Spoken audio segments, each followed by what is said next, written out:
Hello and welcome everyone. As people join, I'm going to do my little introductory spiel so that I can hand it over to Meredith after that. But welcome, I'm Nora Dunlap. I'm the Program Officer for the Matt Access Point Project at the Center. Thank you so much for joining us today. Again, as a reminder, even though I've said this now 3 times, the Matt Access Point Project aims to create a network of organizations throughout California to address the opioid crisis by supporting prevention, education, stigma reduction, treatment, and recovery services for people with opioid use disorder and substance use disorder, and importantly, by increasing access to medication-assisted treatment. So throughout the project period, we are offering several technical assistance webinars for partners to access as resources. This is the 3rd of a 5-part webinar series focused specifically on communication and practical skills to implement a communication strategy. So we have today's Digital Media Basics webinar. On July 9th, we have Storytelling for Social Change webinar. And then in August, we'll host our final webinar on Earned Media Basics.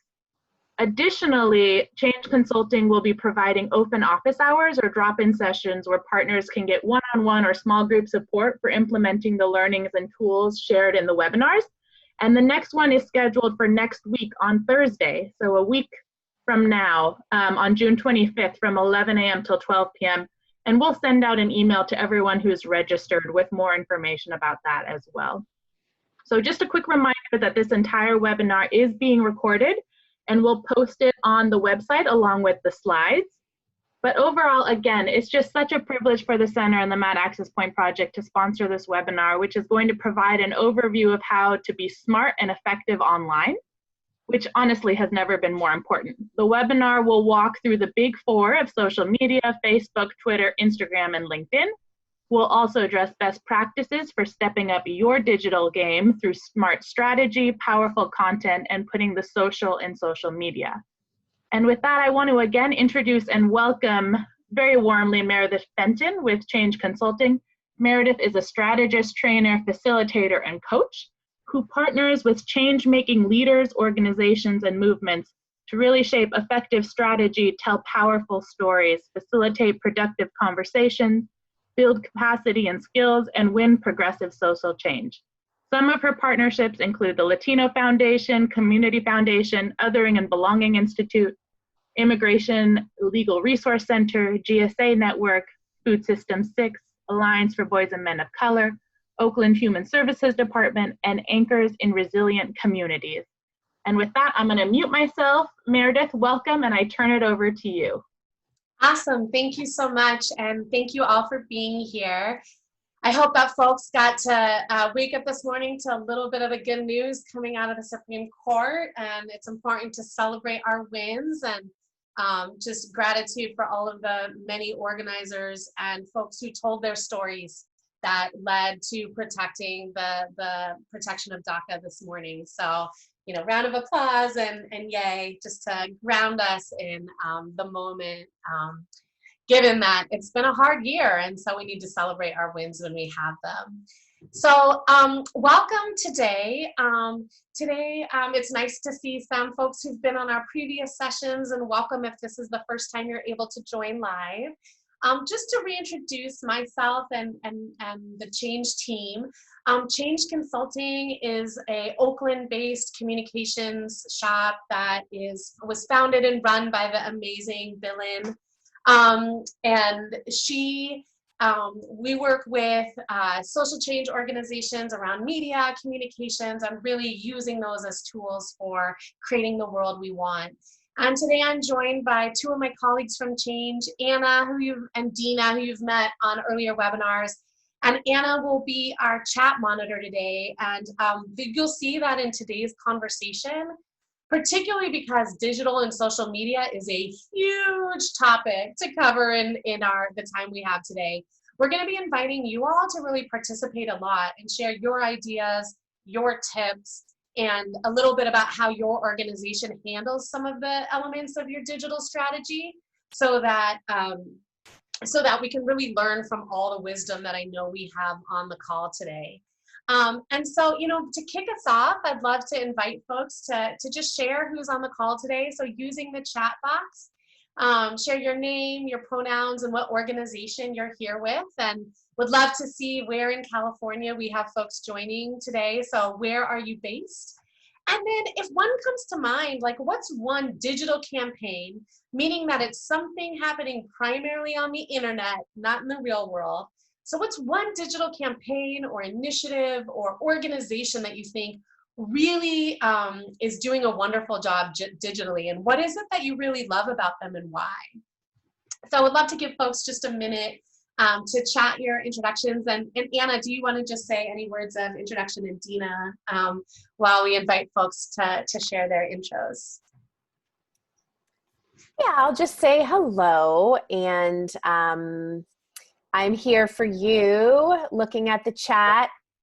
So please feel free to chat any burning questions that come up, or if you need anything to just make sure you're grasping the concepts, or if something isn't sitting right with you, please chat that, and we'll do our best to try to address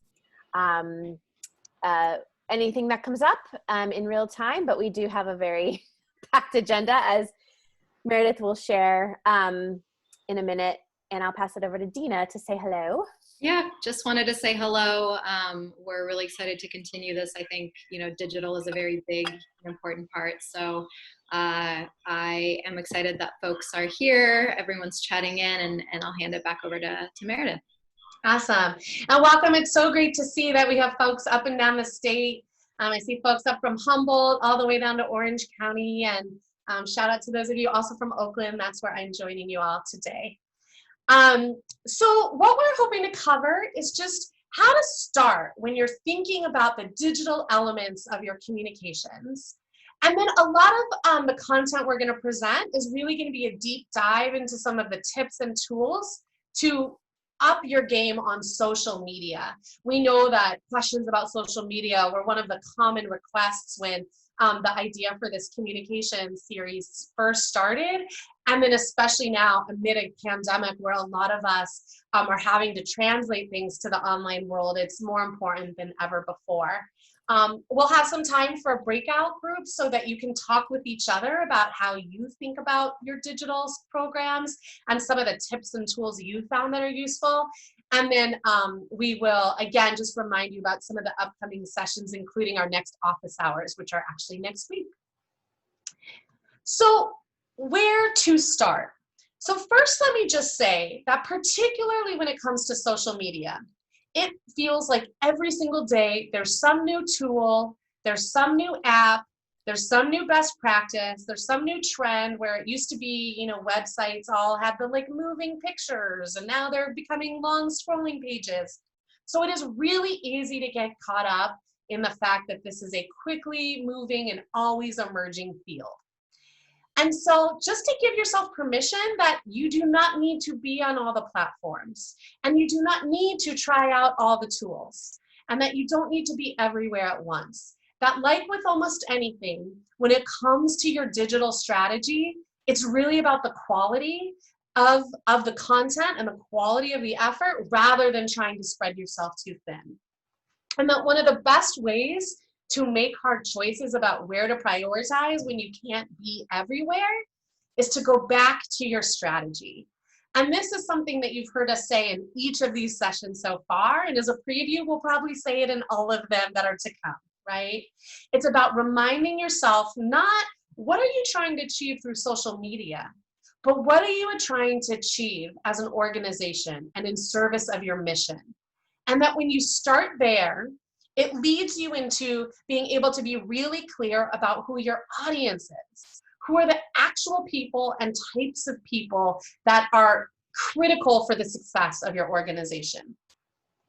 And then once you understand who you're trying to reach, you can actually pick the tactics that allow you to connect with those audiences and then cultivate a relationship with those audience through the content that you're providing that cultivates in you asking them to take action, whether that's to set up an appointment to come to your clinic, or whether that's to participate in your year-end fundraiser, or whether that's to call the governor and support legislation to make these programs more accessible, whatever it is, right?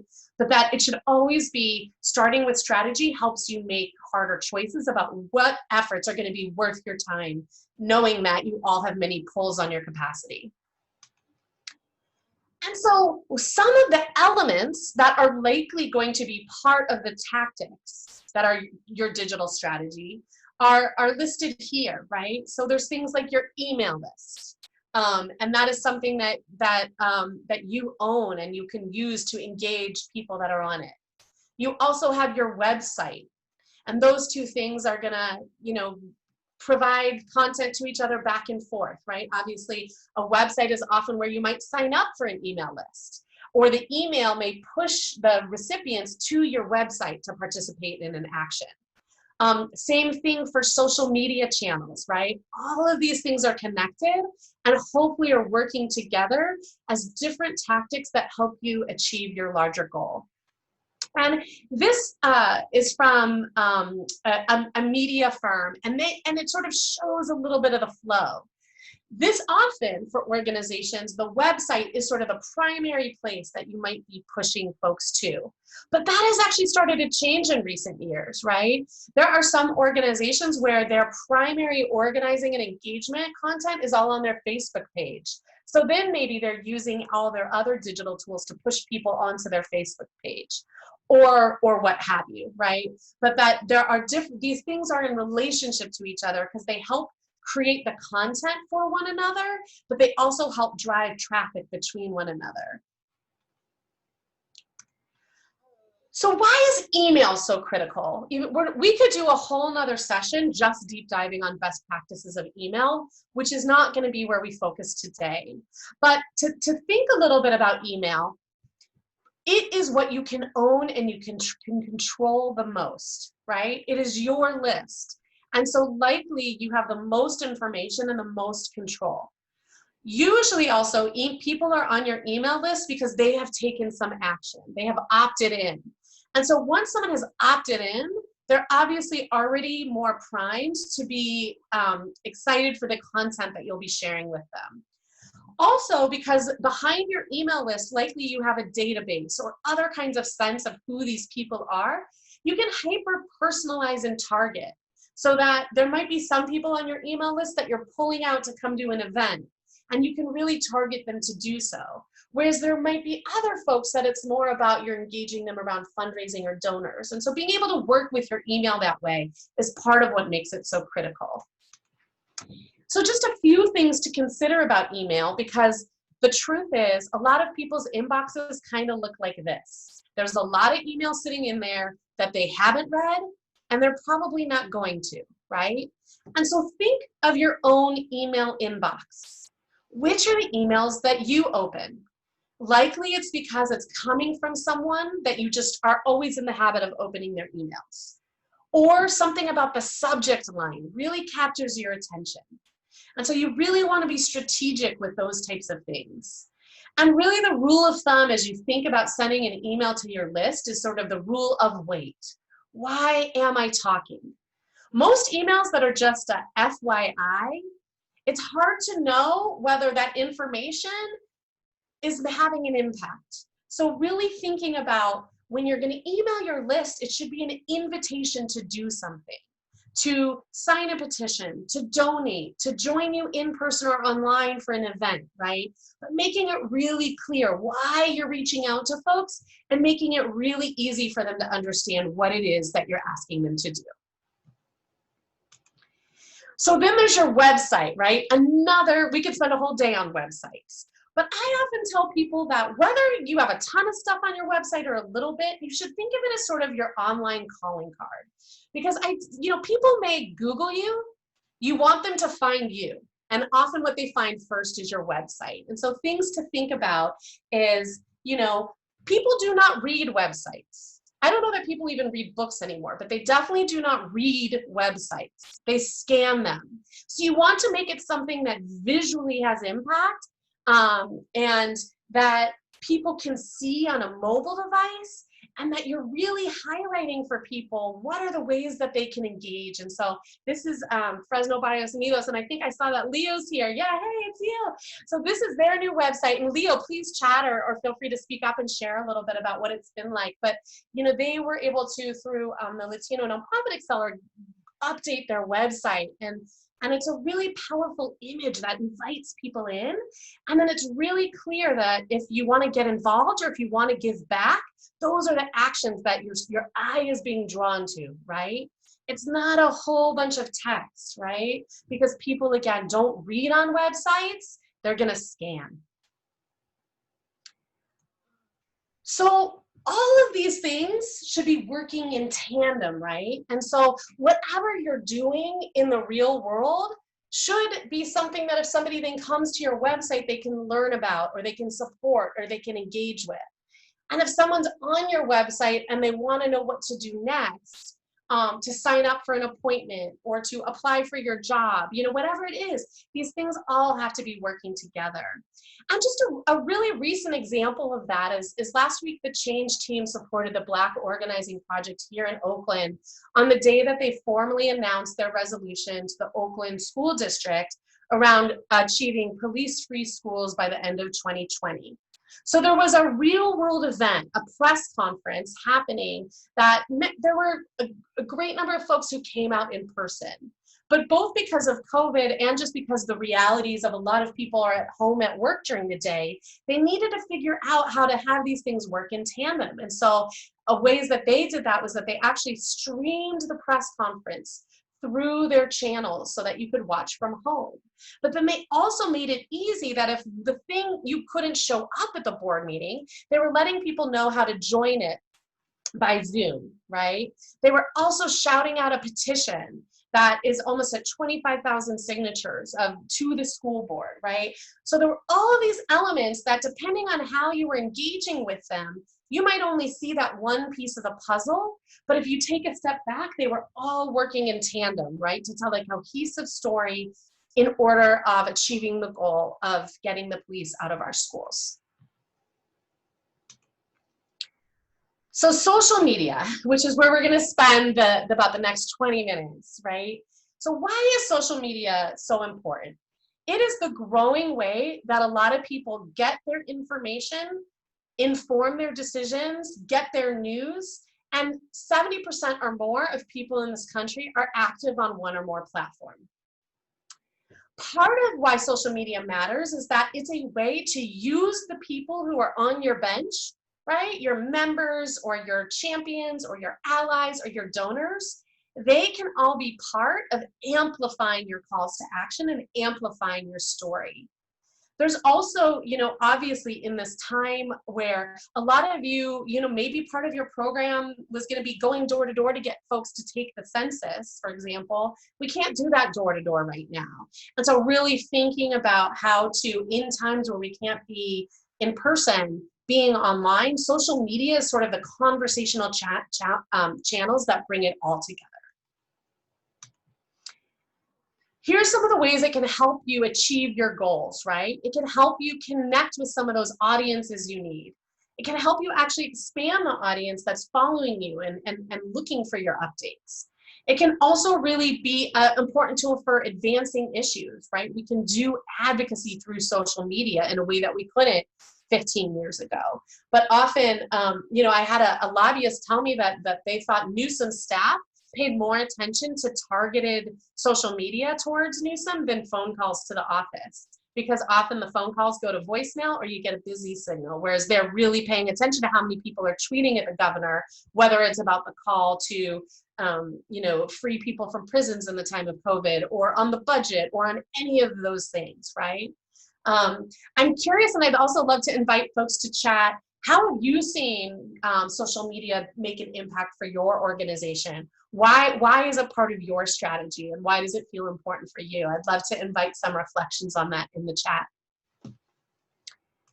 So social media, right? And we think of it as this monolithic thing, but actually each channel is kind of different.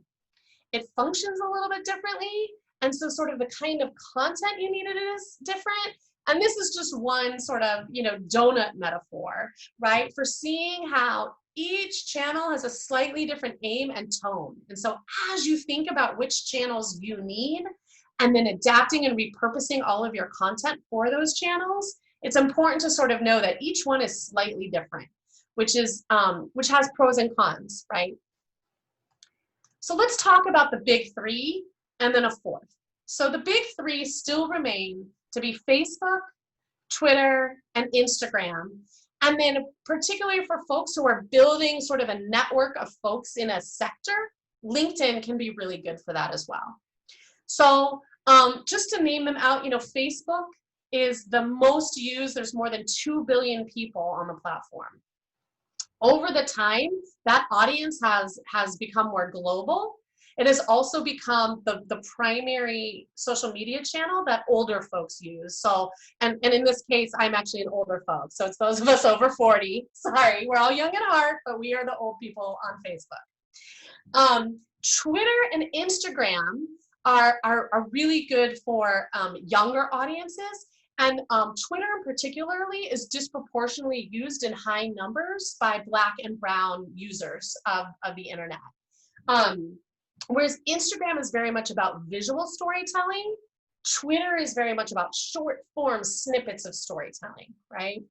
And then LinkedIn, like I said, we're not going to do a ton about, but it is really good for job recruitment and for having a conversation within a sector or connecting with other professionals in that way. And because you're creating this statewide network of folks doing similar work, it might be a useful tool for some of you. So let's talk about, just the difference. So on Facebook, right, you have you're gonna have a bunch of copy. Ideally, you'll have an image, and you'll have a short link, right? It might have a call to action. So here's just an example of what it looks like on Facebook. Whereas on Twitter, right, you have much fewer space. You only have 140 characters. And Twitter is a place where hashtags are used in the conversation more. And that usernames also are used in the conversation. And then Instagram, like I said, is very visual. It doesn't always have to be photography. It can be an image, but it's things that people can really scan and just a tiny bit of copy on top of the image that sets the context. So all of these platforms can be used in events, and those events can both be online. So for example, on the left with some social media coming out in live time from a webinar that Critical Resistance was a part of. Or, it might be an event like the press conference that Black Organizing Project had last week. And here's some tips, right? But basically, when you're having an event, the people who are speaking at it or participating, those folks, like knowing which platform channels are they on and what is their name on Twitter or on Instagram, having those things, organized before the event can make it so that during it, you can do that live tweeting, or you can really engage people along the way. And that if you are doing an event that you want a lot of folks to be part of the choir of amplifying, things like social media toolkits might help make it really easy for people to do that. And we'll talk a little bit more about those in a minute. So let's talk about some best practices. It does not matter what platform you're on, whether it's website, email, or social media. It's the content, the quality of the content that matters most, right?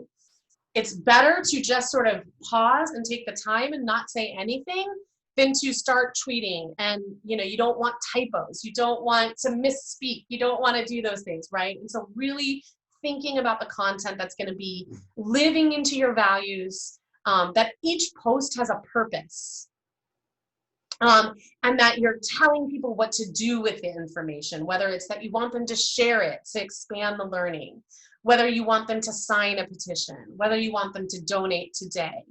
And I see Rhiannon's question. Yes, we are going to share. We know we're going over a lot today. We'll be sharing these slides as well as all of the different links to resources that Anna's been chatting along the way. We're going to compile them all together with a recording and we'll send it along. So again, as a reminder from our webinar last month, right? That you're always looking for that relevancy of what your audience is really needing, right? So if you're using social media to engage your audience in support of a policy aim, right, we need to meet their needs and make it make sense to them so that they will join the effort, right? And so really thinking again, like what is it your audience will need is a great filter to think about what content is going to be that quality content that you need. Also, just posting and leaving it there means that people probably just scan by it. And so you can see with this post from the Movement for Black Lives, it's just a little bit of context. But because people are often on their phones and scrolling through, you might do something like pull out a quote or maybe ask a question, right? So that it actually makes people get engaged and they might respond to that question. That little bit of context setting really helps people make the meaning you want them to make as you're posting all of this content. So social media is called social media for a reason, right? And the social aspect is the reason that these are such effective platforms. So there's sort of the rule of thirds, the 70-30 rule. All the content should not be about you, right?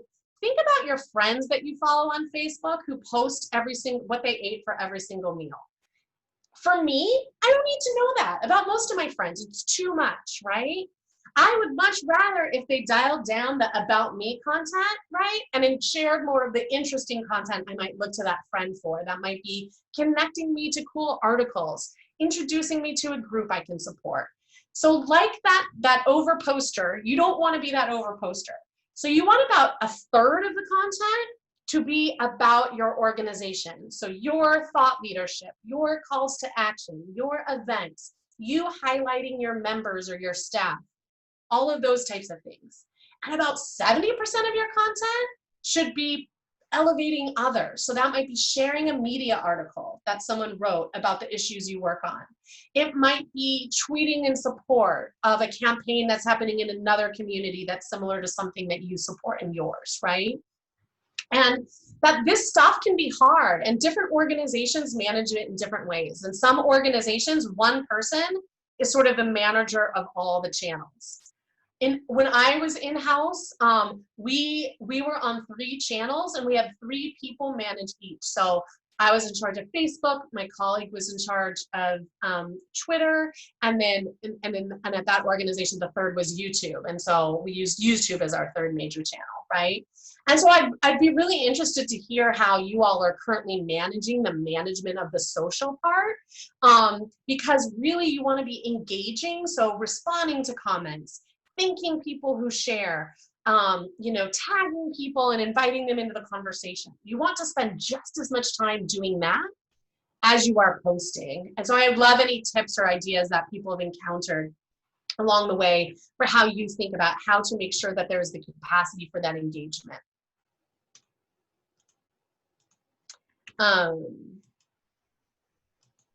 Great, sorry. So another way to think about putting the social in social media is about the fact that all the folks who are in your network, whether those folks are your staff and board members or whether it's your followers, that they become part of the choir who is singing from your songbook. And so this is just a silly example of this company that I happen to find out about, right? Where what they do is they'll take a picture of your pet and make you custom pajamas or caftans. And yes, I do now own a custom pet caftan. But what they do on their social channels is everyone who buys one of the things, they post the picture of themselves with their dog, and then they're basically doing the work of marketing this company for you. And so what is sort of the parallel for you all, right? How do you actually put all the people on your bench, i.e. those folks in your following, as part of the choir that's going to lift up the song, right? And so here's an example from some work last fall where Healing Together is a campaign around finding alternatives to addressing harm that is caused in intimate partner relationships by having solutions that focus on healing rather than punishment. And so part of how we got the word out was making sure people had all of the memes and images and facts and sample tweets and sample Facebook posts so that they had these in advance of our campaign launch so that on the day we launched, lots of people were out there helping show and helping share and helping add to the conversation. So few simple things. Make sure that on your website, you're telling people how to find you on social media. It might be sort of like you see with Sierra Health along your header, or with the examples on the bottom are 2 ways of doing it in your footer.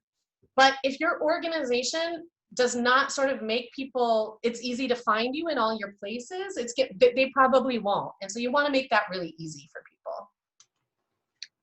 You also do not need to completely come up with new content for every single channel that you are on, but you have to tailor your content to match that channel, right?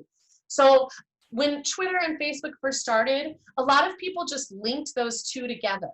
And so if you posted something on one, it would automatically show up on the other. But what happens when you do that is that it's not equipped or maximized for the channel that it's on. And so Anna's sharing a really good just sort of list of some ways of thinking about how do you take sort of a piece of content. So maybe it's a story you want to tell about someone that has been impacted by your organization. You can use that same story in lots of different ways, with just slight tweaks, tailoring it to fit the channel and the place and the audience that it's going to go for. You also want to think about, what's the cadence? This is just sort of like, if you're thinking about week by week, what is the cadence for different channels? Although you're going to have to find the right one for your organization. Some people might tweet many more times in a day than 1 to 3, but this is kind of the baseline. Particularly, let's say if there was a day where you're participating in a Twitter conversation or some big news comes out. But just sort of as a baseline to make sure that you're keeping the conversation going, this is sort of a baseline cadence you might aim for. It also can be really good to remember, part of what we talked about on our messaging webinar was that you need to show people rather than tell them. And social channels are a really good way to sort of take people behind the scenes. Maybe you hand over your Instagram to one of your staff and they're going to take videos throughout the day about like a day at your clinic. Or you can use your channels to lift up stories of folks that are, so that they get to know you more, right? And so these are 2 examples from one organization that does a lot of handing over their channels to the young people that are part of their movement. Also, and this is we've talked about this in earlier sessions, that like photos and imagery are really important. And so you want to be thinking about how can you get high quality imagery? And they don't always have to be photos, I've seen in this day where we spend a lot of time on Zoom, a lot of folks are using graphic recording. You can see that in the bottom right. It was a webinar about explaining what defund the police means, right? And that creates beautiful imagery. It also might be infographics. It might be art that people within your program have created, but that generally posts that have an image perform about 2 to even 3 times better than those without it on all the channels. You can see a particular graph from Facebook right here. And there's also, and we'll share, some places for good illustrations and good free stock photography, but that isn't so stocky. That really looks like the communities that we work in and live in. So hashtags, real quick, right? So a hashtag is a way that the technology works so that you can use it as a way to join or lift up or start conversations. On Facebook, they are not as useful other than when the hashtag is sort of your campaign name or it sort of sums up something trending. But on Twitter and Instagram, they're really helpful for joining or starting or curating conversations that are happening. The @ symbol, right, is also a really good way where you can either target people. So on the left, you can see all of these tweets are going to be counted and archived by Gavin Newsom's staff because they are adding our governor, right? Or it might be that you're like the one on the right, it's a way of if you tag all your members or your peers or your coalition members, it's a way to get your content seen in their channels where they might like it or retweet it or those kinds of things. But using that @ is a great way to pull people into the conversation. Also links, just want to make sure folks know about Bitly. It's a free tool and you can make your link, say whatever you want. It's really easy to use, but just wanted to put it out there because I know some folks aren't familiar with it. Paid social media. So this is another thing where you have to really decide and go back to your strategy. But on all social media platforms, there's a thing called the algorithm, and the algorithm decides what content each person sees. And so when you post, for example, on Facebook, if you just post something, about 6.4% of however many followers you have will be displayed that post if you don't put any money behind it. And so depending on how big your list is, that could be a pretty small number, right? And so paid or boosting options, which are a little bit different on each platform, right, help you break through that algorithm to get your content seen more broadly. Also, it's a really good way of testing your content because it gives you real-time data about what is performing well. And so that can help you make strategic decisions about what kind of content your audience is most engaged with. And then also just to say, because again, this is something we could spend a whole day on, that some of the work that you do may be considered political advertising, and by platform, that is all very in flux. And so it might be something to just do some one-on-one TA around in our coaching sessions if you're encountering challenges around that. But there is sometimes where ads that clients I'm working with gets flagged as a political ad, and so there's some creative ways to work around that. So a content calendar is a way of organizing, maybe like in a month at a glance or a quarter at a glance, what are the conversations we need to be having, and how are we going to tweak our content to repurpose it for all our different channels. And this one is a very evergreen one that was created by the Lightbox Collaborative, but there are many free content calendar options out there that are, again, just sort of tools that help you internally map out and be really thoughtful about how and when you're going to post your different types of content. There are also not free tools that you can use to do that, and some of these have very low cost options. Some of them have like a free trial you can use, but things like Hootsuite or TweetDeck or Sprout Social, all of those, what they do is they help you schedule posts in advance. They help you track between the platforms your content, and they help you, they can help you manage and understand sort of the analytics. And so again, which tool might be right for you really depends on things like your goals and your strategy, your capacity and your budget. But if you're using some of these resources, I'd love to hear if there's one that you have and you love and that you would promote, or one that you've had that wasn't worth it, right? So that we can save everyone else the investment. Free tools for creating content. So Canva is, so these two graphics, I am not a graphic designer, but I was able to make in Canva for work that we were doing in 2018 and 2019 to pass AB, it ended up becoming AB 392, the Let Us Live Act that raised our use of force standard here in California. So they're very simple to use, but they help you create something that looks like a meme. And Pixlr, I don't even know how to say that word, is sort of like a free Photoshop for people who don't have Photoshop level skills and don't want to pay for the software. But both of those are really good tools for being able to create content that then you're going to use on your channels. Going live is something that more and more platforms are offering. And what we're finding is that a lot of people are really, really engaged through that live video. You can see here that 80% of folks would rather watch something than read something. And so IGTV, for example, is a channel that allows you to use your Instagram as almost like a live broadcast. And this was Candy, who's one of the Real Housewives, did a takeover where she let Brandon Anderson, who's the founder of Rahim, which is an organization that allows people to report interactions with the police on her channel so that her 7.8 million followers could learn about this tool. Or on the right, going live is a function where you can actually sort of showcase the press conference that happened in Oakland. You could tune in and watch it while it was happening.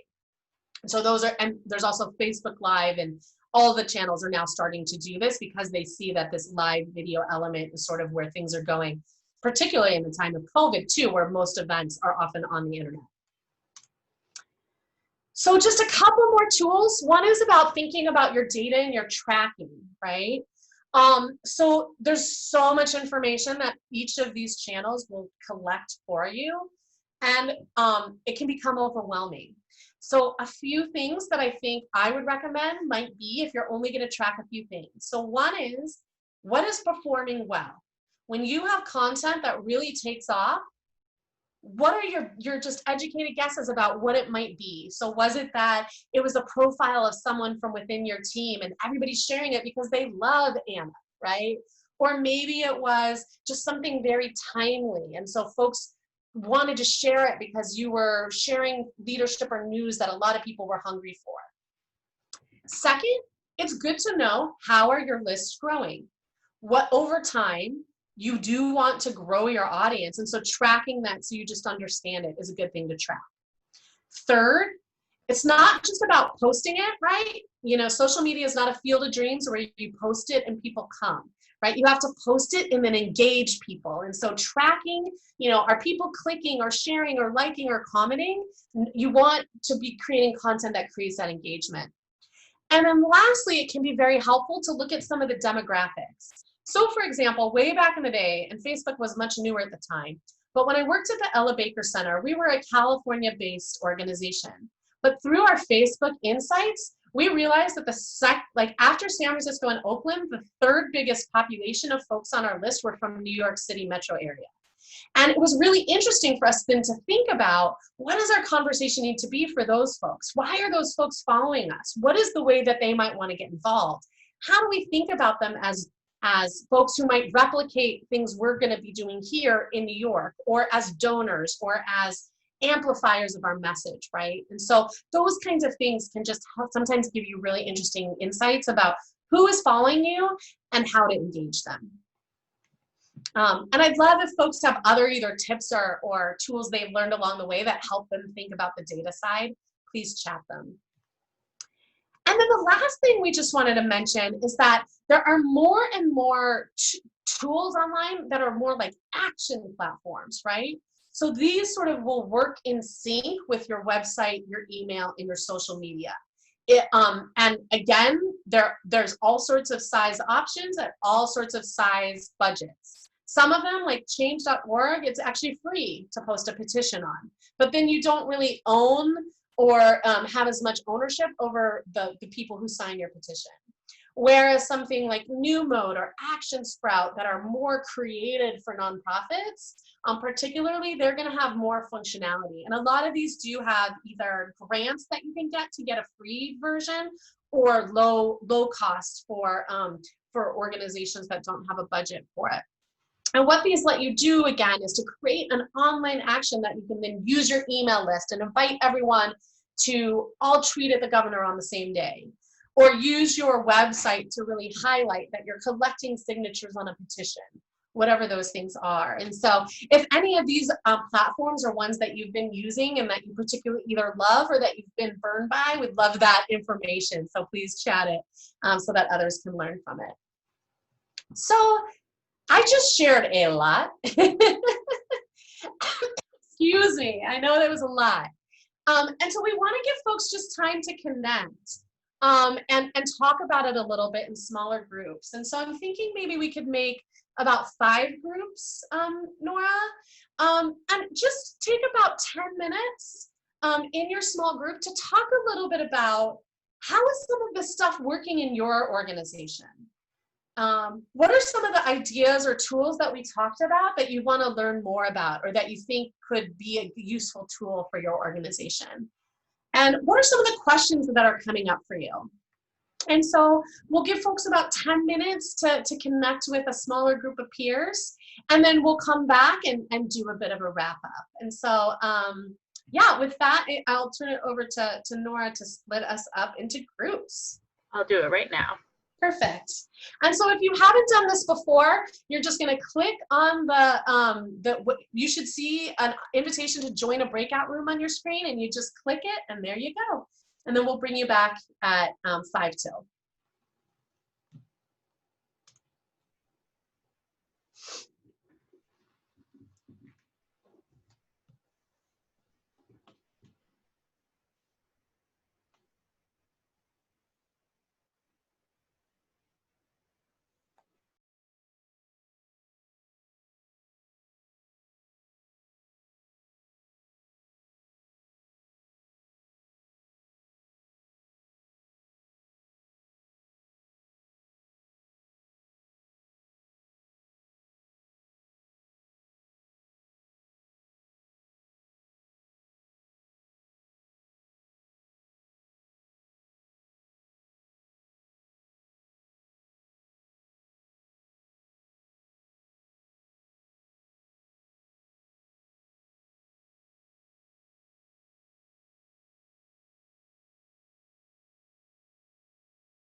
Maybe we can give folks about 1 more minute and then do the 1 minute wrap up for the breakouts, if that works. Perfect.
Cool. Do you want to trigger the 60-second countdown?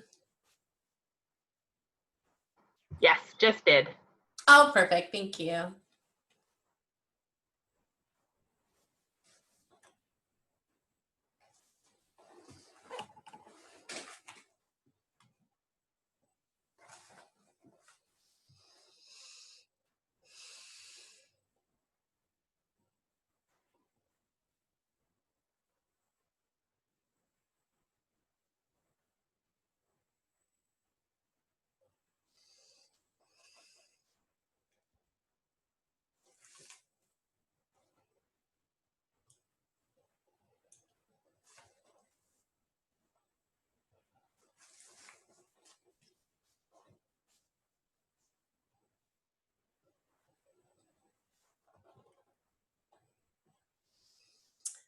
Welcome back, folks. As I know folks will be trickling in, and we just have a few minutes left, but I hope that you at least got to maybe share a couple questions or tips with the folks in your small group. And I would love to just invite, is there anyone who either had a question or idea that rose to the top?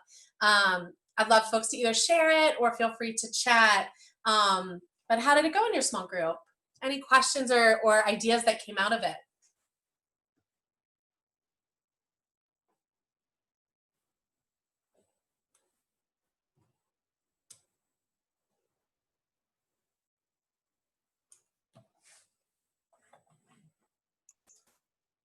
I want to invite Leo to share if they are inspired to do so. But I was really inspired by what Leo shared about even more than the impressions and the analytics and like the numbers, you know, the followers and the likes going up. What was really inspiring was the human connection, right? The like being able to see another human on the other side of a comment, or just like, again, like just the social interaction that we're all just so hungry for right now. Yeah, definitely. That's been one of the probably biggest transformations for Fresno Barrios Unidos in terms of our online presence, is actually getting those engagements from the followings that were already existing pre me coming into the organization as a comms staff. But watching it grow as well, and really just looking at sort of these digital spaces as like opportunities of like a really communal experience, as opposed to relying on that really corporate like business, like analytical thousands and thousands of impressions. That's the win. It's like not always, because if people are just seeing your content and not really engaging or saying anything, it does feel a little bit empty. And so even if your tweet only gets like 10 likes, you know, or your post gets like 3, you know, views, like at least like, you know, people are in the comments, you know, and that's what matters. And people are clicking the link, or they have more questions, or they're DMing you and saying, oh my God, thank you for this information. This was something that was really hard for me. Those are things that we've been seeing. And it really goes back to the foundation of strategy, right? It's like, what is our voice? What is our brand? What is our entity? How do we want to communicate with our audiences? And Built with Love, Rooted in Culture was really something that helped us spark that communication, because we're responding to our community, our families, our youth through love, even through the internets. And so it's like, when people feel like they're cared for online, that's when they feel like we're there for them. Thank you. I love that. And it's so true, right? Like, it's easy when we're at our desk, we think of these as like sort of tools and robots, but it's actually about the people. Everything we do is about the people. And just because, especially for those of us who aren't, didn't grow up with all this technology, it can feel so impersonal.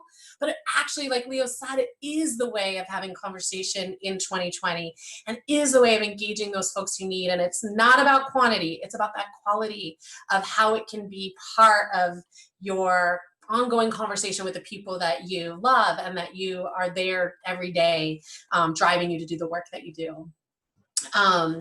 So I want to make sure that we end on time, and also know that folks may have other questions or ideas that came up for them. And so just want to remind folks one last time that our next office hours are next Thursday, a week from today at this time, 11 a.m. Pacific. We'd love for folks to join us. How that works is it's just drop in for as much of the hour or as little of the hour as you want. The last time we did it, we had one team that all came together to like workshop a video idea that they had as part of their communication strategy. And then we had other folks coming who just had some questions after they had gone back through the slides. Other folks just showed up because they wanted to soak in more of the conversation. But that is a great way that if some of the ideas or questions, or when you share this with your team, you want to bring them in for that, please do. We look forward to seeing you all there. And then we'll be sharing out, like we said, the slides, the recording, a bunch of the links that we shared later today, so that you can follow up on these. And we really look forward. We appreciate so much that you've all been joining us for these sessions. Please, if you have any feedback about how we can make them more helpful or what you want us to cover, please let us know. Our email is there, and that's the best way to reach us all sort of in a fell swoop. Yeah, with that, let me just say thank you. Let me wish you health and safety for the rest of your day and your week. And we look forward to much more continued conversation with you over the weeks and months ahead. Thank you so much. Wonderful. Thank you all. And an email about office hours will be coming out later this afternoon. And the webinar recording, slides, and resource document will be posted on the website later this afternoon as well. So looking forward to that. Thanks all. Take care.